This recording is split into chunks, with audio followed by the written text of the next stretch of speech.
Hindi po. Plate type mo yun, sir. Basta rin siya doon.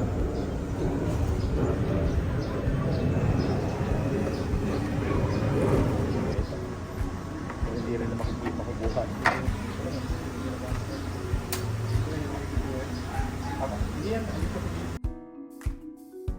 So ngayon ma'am, pag halimbawa sa single view, let's say ito, harap, pwede mo siya adjust as baba. So left side to po. Yan. Hindi pwede sabihin ng gusto mo. Kung gusto mo kita ang hood, pwede. Okay, na-adjust. Pero kahit anong adjustment na gawin mo dyan ma'am sir, ang na-record pa rin niya, buo pa rin po. Mula taas hanggang baba pa rin po. Then, settings tayo ma'am ha. Ayan. So speaker, low lang natin to para hindi siya kaingay. Date and time, 6:28. Oras natin ma'am. Anong oras na po sa inyo? 12. Driving settings, so loop recording gawin na siyang 3 minutes. Ibig sabihin niya ma'am, every 3 minutes magsisave po na recording yung ating dashcam.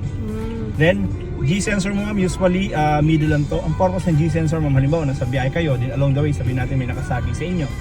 So pag na-sense ng camera nyo yung impact nun sa sasakyan nyo po, ang gagawin ng G-sensor nyo, ilalak nyo po yung recording mo ng oras yun ma'am, para di siya mabura. Okay pa. So automatic yan ma'am ha, nakaset na po siya. So kaya naman siya naka-middle ma'am kasi pag naka-high yan, yung tipong nalubak ka lang sa kalsada, naglalak siya ng video. So ganoon naman siya ka-sensitive. Kaya miniddle lang po natin. Then kasunod niya ma'am, ito si parking guard. So usually middle lang din yan ha, pero ngayon i-high natin para ma-testing niyo po.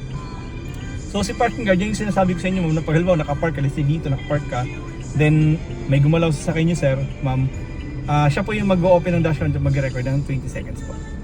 Okay pa. So subukan natin siya mamaya-maya. Then back mirror, video mirror lang po ito. Additional features ng dashcam natin ma'am, ito po, smart driving. So by default naka-on naman lagi yan sir ma'am.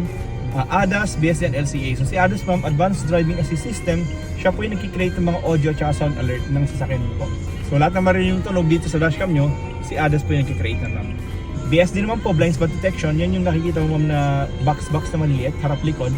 Lalagyan nyo ng box yung mga object na masisense nyo po, depende sa kung gaano siya kalayo sa inyo. Then, pag sobrang lapit ng object, doon papasok yung ADAS, mag-create siya ng beep sound o kaya alert sound para ma-notify kayo.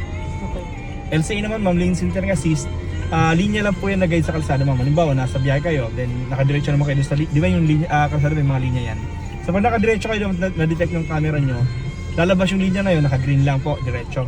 Pero pag halimbawa nakalis ka sa linya, makikita mo yung green line na naka-deform siya, then nag-flicker. So para i-remind ka niya na kailangan diretso mo yung sasakyan niyo. So may ganun siyang function. So automatic naman lahat yan ma'am eh.